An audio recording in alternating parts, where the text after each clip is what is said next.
My D40 Navara, it's got a Nissan Terrano diff in it.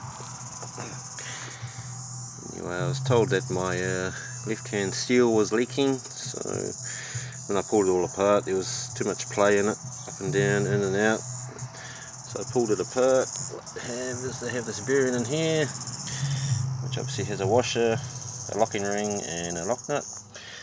What's happening though is I think the inside of that bearing is too tight on the shaft, which is not allowing them to tighten that up when they do it, and as you can see they flog the hell out of this to try and take up the slack in the bearing, but this is what I'm dealing with.